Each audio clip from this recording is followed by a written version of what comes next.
Habit number 5, fellas. Focus on winning weeks. Yeah. Matthew, target players with upside and ones that you will know when you should actually start them. That's the big thing.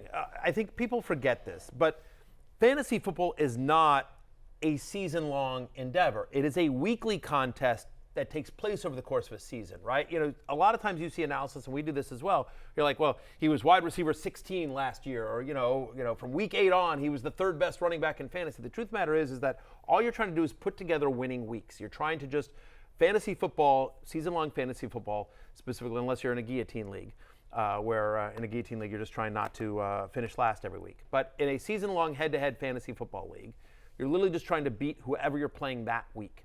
Okay. So you're trying to assemble a roster of players that will be better than the team you're playing. Super simple, right?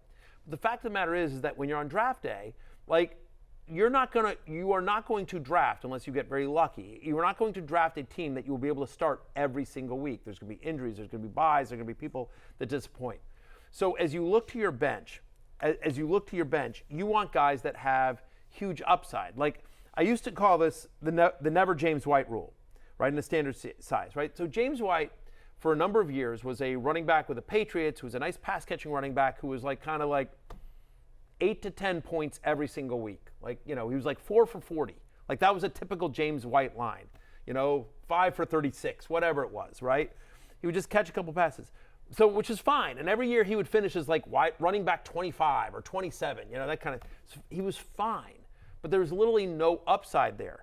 But then you think about guys last year who like, Kyren Williams is obviously an amazing example, but you know there were guys last year that like, where when the starter went down, and the backup was going to play, and you knew that guy was going to be worth starting like that season, right? You know, trying to think of a really good example here, but like.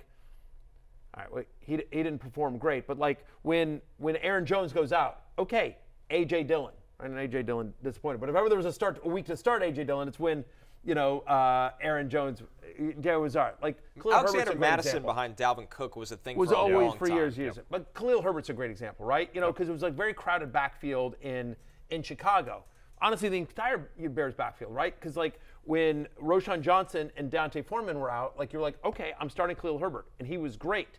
Right? And then there were a couple times when those guys were hurt, but D'Onta Foreman was getting the start, and he got all the work. So the point is, it's not just about having players that have big games, but knowing when to start them, right? That's a big key because sometimes you get these big random games where you're like, I didn't know this was the 1 week that Juju Smith-Schuster was going to catch like, you know, 7 balls for 100 yards. So I think there are guys out there that I want to highlight that I do think have this opportunity. Like, at a bigger level, Jonathan Brooks, when he becomes healthy, he's going to usurp Chuba Hubbard. Chase Brown looks like he's going to be the starter in Cincinnati. But Zach Moss is starting him. If anything happens to Kyren Williams, and Kyren Williams has missed 5 games every year he's been in the NFL, Blake Corum's going to be the starting running back of a very good offense. Same with Zach Charbonnet behind Ken Walker, who has been banged up in college, banged up since he comes into the NFL, or even Ty Chandler. Aaron Jones obviously missed a lot of time last year. They like Ty Chandler in Minnesota. And with Sam Darnold under center, they may go more run heavy this year anyway. Who are some other running backs that you really like, Connor? Some rookies that have an opportunity as well? Well, I think in the second half of the year, I'd like to see when he gets healthy. We've talked about Tyrone Tracy just because that backfield is so wide open. I'll say this. I look at Braelon Allen. He went into spring, and that was busy, right? They took Izzy Abanikanda 2 years ago. They took Isaiah Davis right after Braelon Allen this year, and it was him right away as the number 2. Like, it didn't take very long. Breece Hall, we love Breece Hall. We can't wait to see what Breece Hall does. But running backs get hurt. They get hurt. If you're paying that kind of investment, a top 5 pick for a running back, you better take Braelon Allen later in the draft to have that insurance. And Braelon Allen is good now. He just needs to play, but he needs Breece Hall to If something were to happen to Breece Hall, Braelon Allen's a top 10 fantasy running back. Exactly. I'll say Jordan Mason. I think Jordan Mason is the clear backup. You know, everything you hear out of San Francisco about Elijah Mitchell just doesn't seem like great vibes.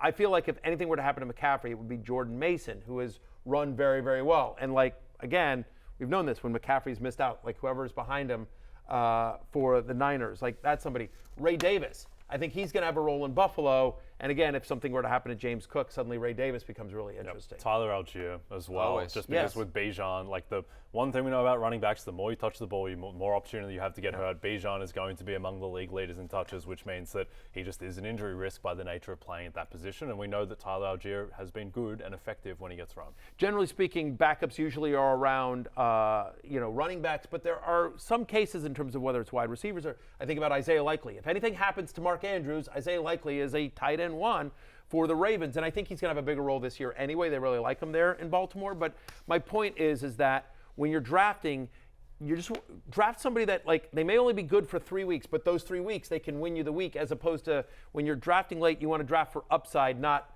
some guy that's going to get you 10 points. Yep. You don't need, you don't need Braxton Berrios. Okay, you have a chance to win $1 million in the NBC Sweepstakes on Yahoo Fantasy. Just download the redesigned Yahoo Fantasy app or go to NBCSports.com/fantasymillion for additional details. What are you waiting for?